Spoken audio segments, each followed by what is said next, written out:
Preface number 1. To the Most Holy Trinity. These first fruits I humbly lay at your blessed footstool, being ambitious of no other patron but yourself. For you alone can attest the sincerity of my aim in this, which will plead with you for the imbecilities of it. You alone are the right author of every valuable line and word in the ensuing tract. The erratas only are mine, but the honors yours. You have the strongest hand and truest heart to protect, both the writing and the writer, from all the malicious or unkind usage that we may meet with. Your approval chiefly I humbly crave, and then I am sure to have all good men on my side. Against you only have I offended by my distractions and done these evils in your sight, and therefore am bound to seek the destruction of them and all the world for your sake. You have so infinitely obliged the unworthy writer of these lines that he rejoices in this opportunity to tell the world that there is none in heaven or earth to be compared to you. You alone canst make my endeavors herein successful, and bring that to the heart which I could only present to the ear or to the eye. To you, therefore, do I dedicate both this and myself with this earnest prayer, that this essay may both please you and profit your church, that you would take this rod into your hands and with it whip these buyers and sellers out of your temple. That your great name may by this be magnified, though the writers were never known. To your heavenly blessing do I most humbly recommend this mean work and worthless workmen, with a resolution to remain, while I have any being, your own Richard Steele. Preface number 2. To the serious reader, especially the first hearers thereof. Christian reader, you have here an antidote against the most common distemper of God's people in his worship. My own disease caused me to study the cure. The general complaint of good people against these Egyptian flies moved me to preach it, and the common good of God's church, not without solicitations thereto, has now persuaded me to publish it. Be not offended, that so much is written of so minute a point. Greater tracts of the fever, stone, or toothache, whereby they might be certainly cured, would not be thought too long by such as are sick of them. Indeed, this had never seen the light, but that the disease is so general that few, if any, that have thoroughly and on purpose handled it. However this may serve, to awake better spirits, and to do the bell-ringer's office, who is first up to call others to church. This being my first essay, riper judgments will, I believe, observe divers defects and superfluities therein. But candor is a common debt, which we all owe one to another, and one poor mite may be accepted by men when 2 mites can please Christ himself. It is my request to you especially, that were the first hearers hereof, that you be not hearers or readers only, but doers of the word. The world knows you have been constant hearers. Let the world see that you are careful doers. The indubitable truths and duties that I have still laid before you will undoubtedly convert you, or else undoubtedly condemn you. And therefore I beseech you in the bowels of Christ, that you receive not the grace of God in vain. For now I live, if you stand fast in the Lord. And my earnest request for you is that divine power may accompany divine precepts. If you reap any benefit, let God have all the praise, and put the poor instrument into some corner of your prayers. I have chosen a dialect and phrase familiar for the advantage of the matter, rather than the applause of the writer, being contented to be ranked among those qui non secundum artem scripturant, sed secundum gratiam. You will excuse the unevenness of the style and other imperfections when you understand that I had more studies and books in the composing of it, being distant from my library and variously distracted in the writing about distractions. But my aim being a solid cure, not a starch discourse, I have chosen a divinity dress, and not preach myself, whom the chief of sinners, but Christ Jesus my Lord, the chief of goods, and myself. Your servant, for the sake of Jesus, Richard Steele, May 10th, 1667. Chapter 1. The text explained. The doctrine proposed and the distraction described. 1 Corinthians 7 verse 35. That you may attend upon the Lord without distraction. The apostle is a casuist in this chapter, and the present case is about virginity and marriage, wherein 1. He determines for the former, verse 26, when the church was in the bonds of persecution, it was not safe to be in the bond of marriage. Secondly, he prevents mistakes, verses 27 and 28, though the single man be fittest to suffer, yet there is neither that sin nor misery on the married as to dissolve this sacred bind. 3, he offers reasons for this resolve. First, from the crosses and troubles then attending a state of marriage, verse 28. Thorns as well as roses. Secondly, the other from the cares that always accompany it, verse 32. For the man now is his heart divided. Before, if it can but please the Lord and contrive how to live comfortably with my God, this is all my care and ambition. Now the stream of my thoughts and affections is parted. I must please and provide for my wife, verses 32 and 33. For the woman now is her task doubled. Before her whole aim was to please her husband in heaven, now must her designs and respects be for her earthly husband also, verse 34. Not that these several relations are inconsistent, but to provide for these new duties and temptations will distract the mind, especially in the days of trial. Fourthly, he qualifies his counsel and explains himself in verse 35. It is no part of my meaning either to obtrude the doctrine or duty of celibate upon you, that to avoid a strait, you should run upon a sin. But my motion is for your profit. My office and so my counsel is rather to profit than to please you. 2, there is a comeliness or conveniency in it. Both states are always lawful, but the one may sometimes be more convenient. And 3, my ultimate design is that you may choose that state in which you may best attend upon the Lord without distraction. This, the occasion and tendency of these words. Section 2.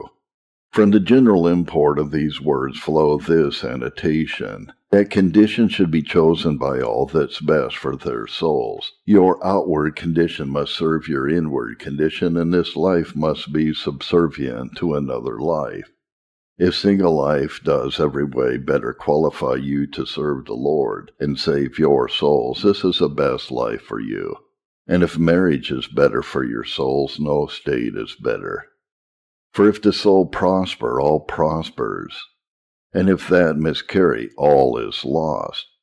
To be a prince were dangerous for the soul. 'Twere better to be a beggar. If a poor state enriches the soul, it is the best estate.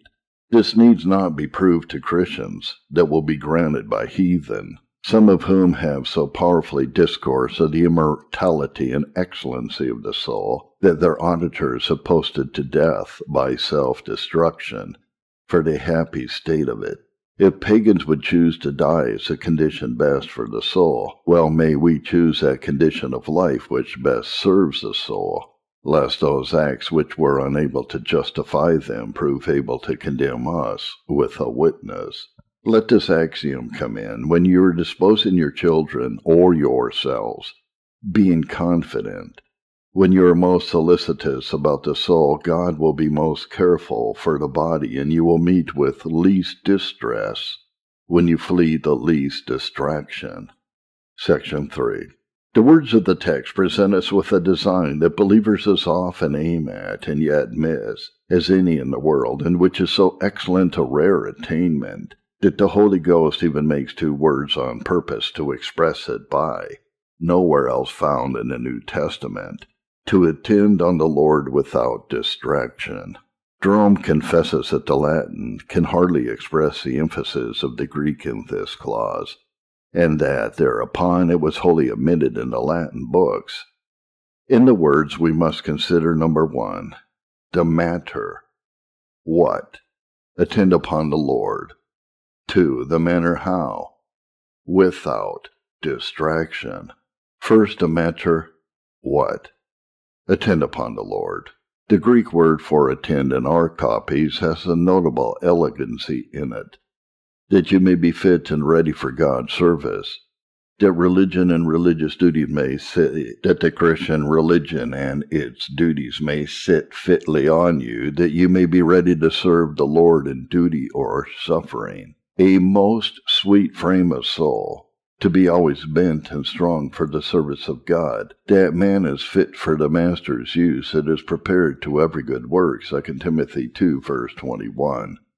How many choice opportunities for instruction, for reproof, for charity, for prayer do we hazard, yea, and lose for lack of a soul quick and ready to our duty? Number 2, that you may be fixed and settled in the service. The word intimates such as an inseparable cleaving, such a marriage of the mind to the work of God that we have in hand as can by no means suffer a divorce. It should be as hard a matter to break off the heart from God in His service, being married to Him, and settled in holy duties, as it is to abstract a miser's soul from the world to which it is glued. Number 2, the manner, how, without distraction. The sense of this is almost prevented by the emphasis of the former word, yet this word is not without great weight, and it speaks a quiet, unshaken, and immovable frame of soul which cannot be whirled about with vain trifles. The soul is never at that holy quiet as when it is directly ascending in communion with the Lord, who is at the center of an ordinance, and your all in all.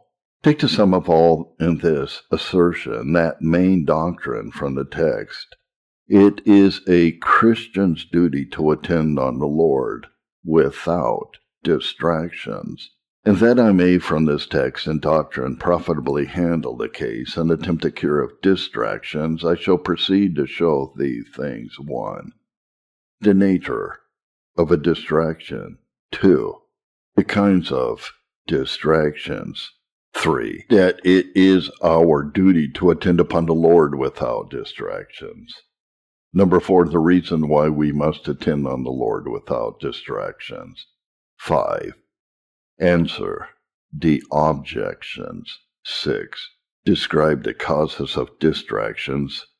7. The evil of them.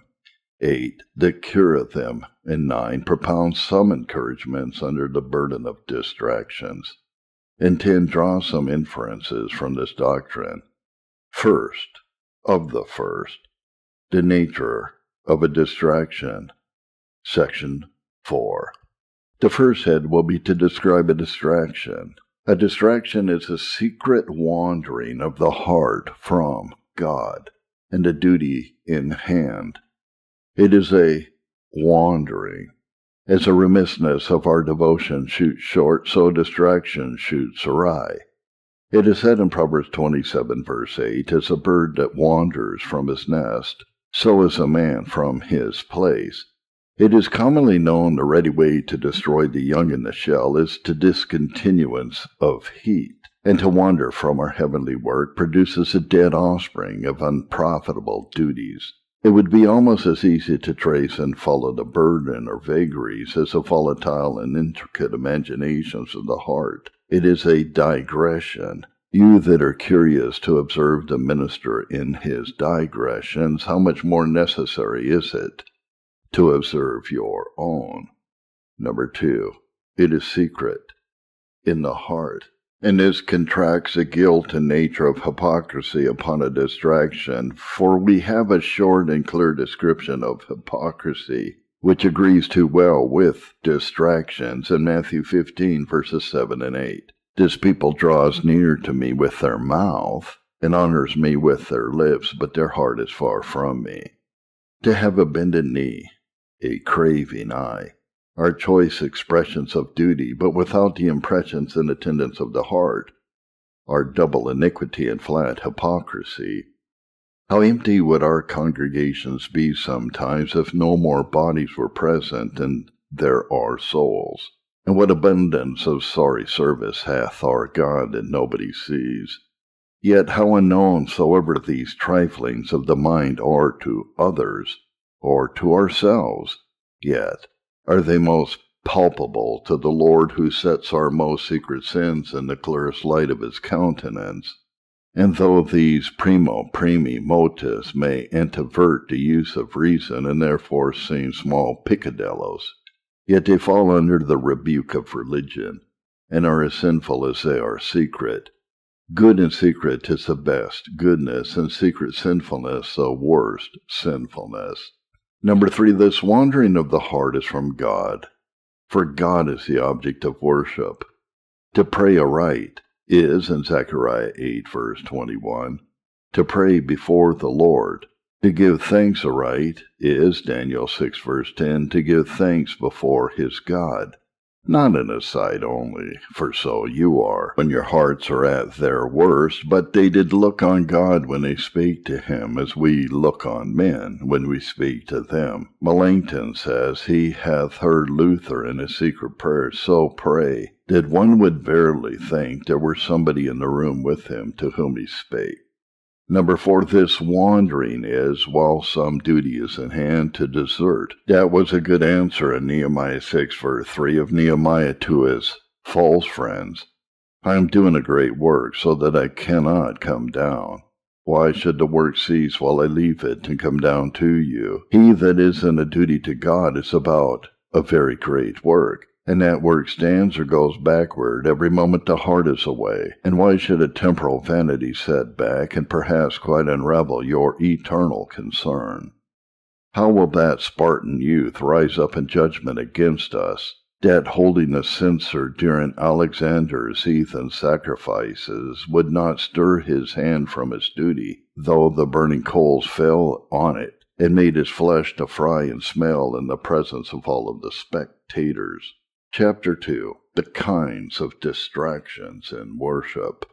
Section 1. The second head will be to take a view of the kinds or sorts of our distractions, and they are diversified. 1. From the fountain whence they flow.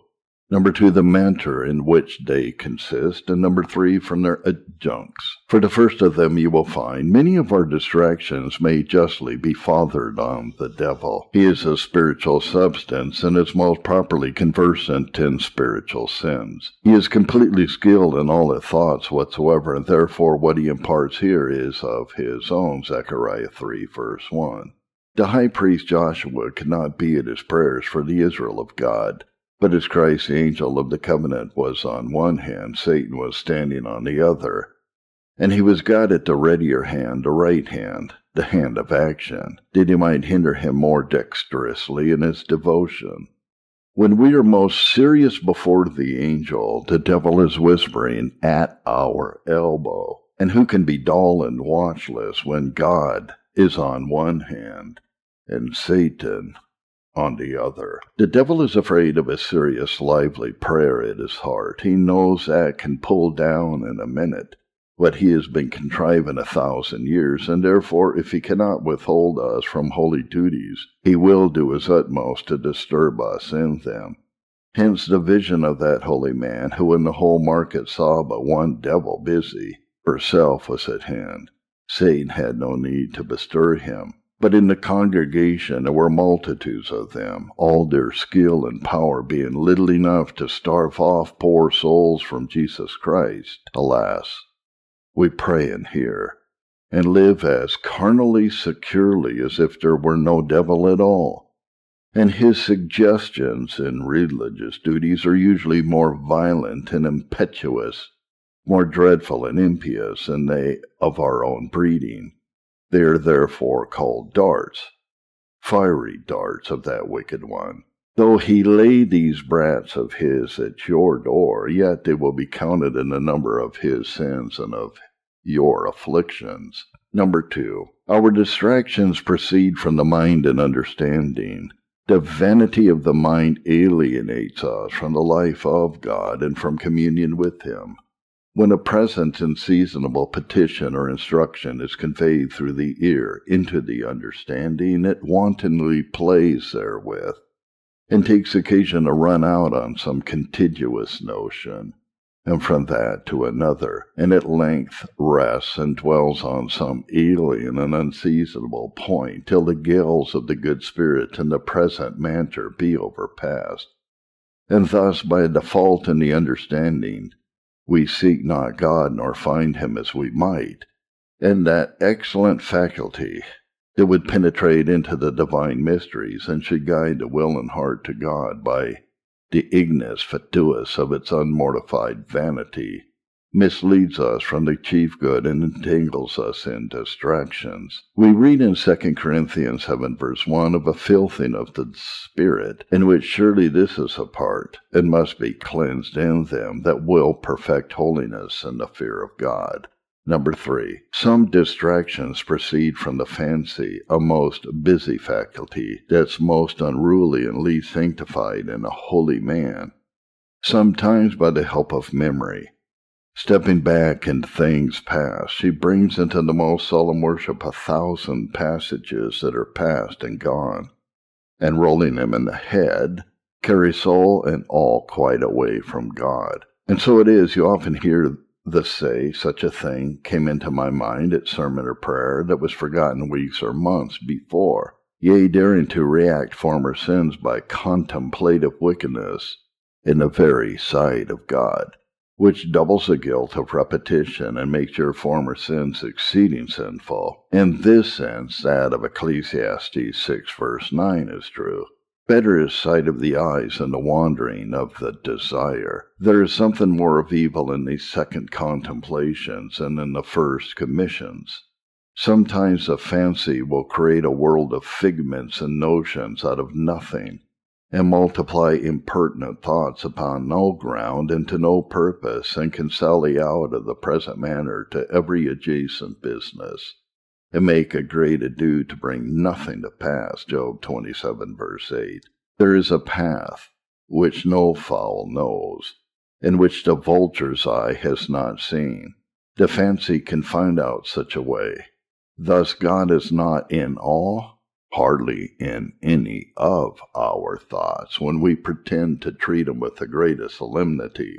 And sometimes the fancy breeds distractions by forecasting things to come. So many a man can most easily on the Sabbath contrive his business for all the week after, and the poor woman in the corner of a prayer order the business of all the house for a day. Hence many an affair is cursed to our hands by our unhappy contrivance thereof in the time of worship. Thus we have some saying, in their hearts, no doubt, Amos 8 verse 5, when will the new moon be gone, that we may sell corn in the Sabbath, that we may set forth wheat?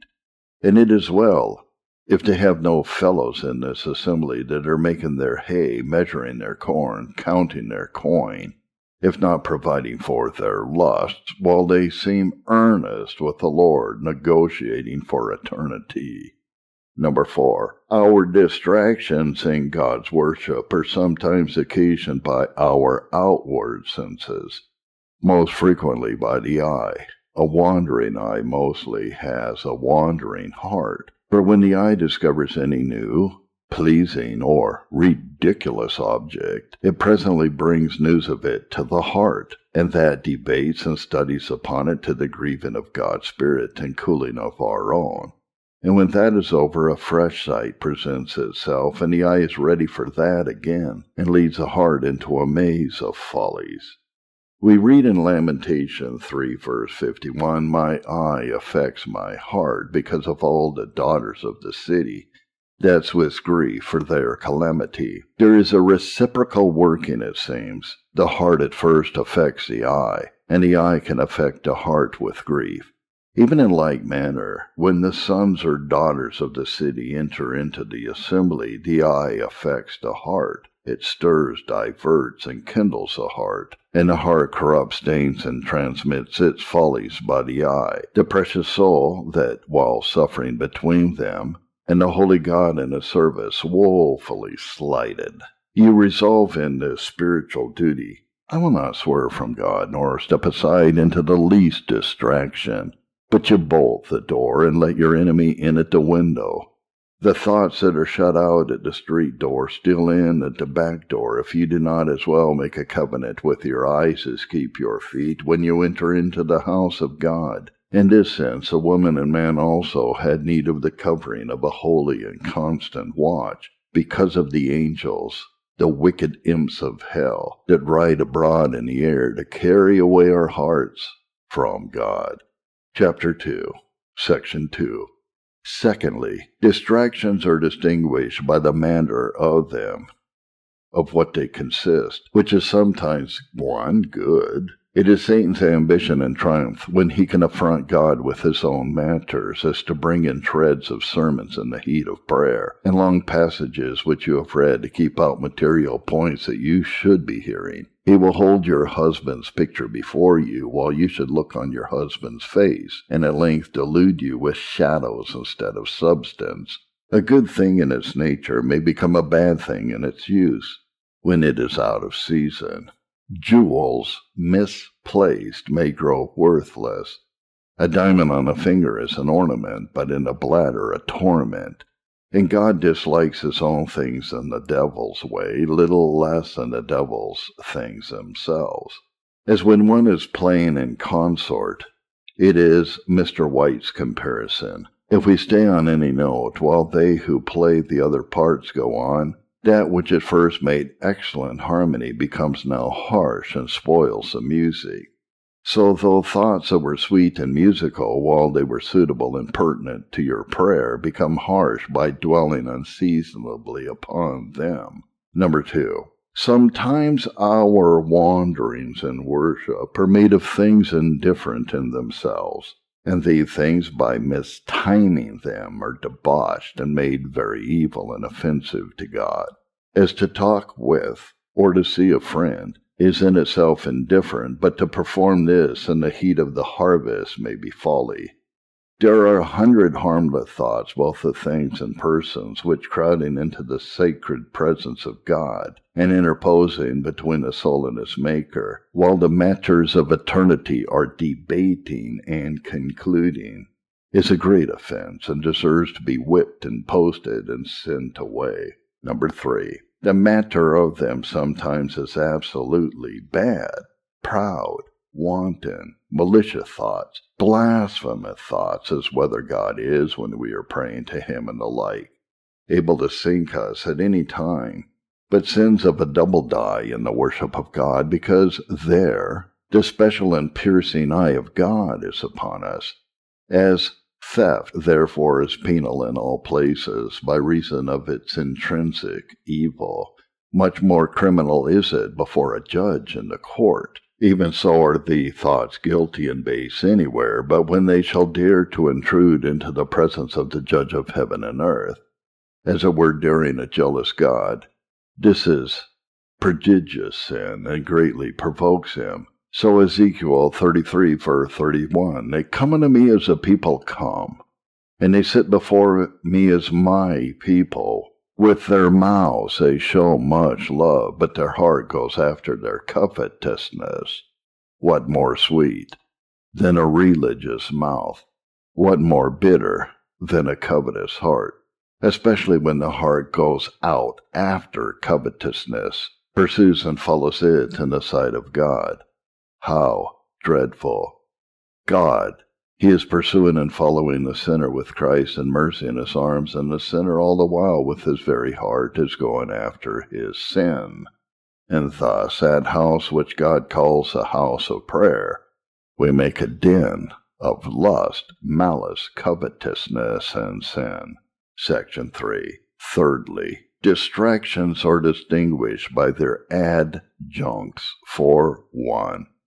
Some are sudden distractions, as the church in the Song of Solomon, chapter 6, verse 12. Or ever I was aware, my soul made me like the chariots of Aminadab, and happy is that soul that is so sweetly and suddenly carried after Jesus Christ. So sometimes our treacherous soul, ere we know or are aware of it, makes us like those hasty chariots which misery comes about through lack of watchfulness, which like a porter should keep the door and turn all stragglers away.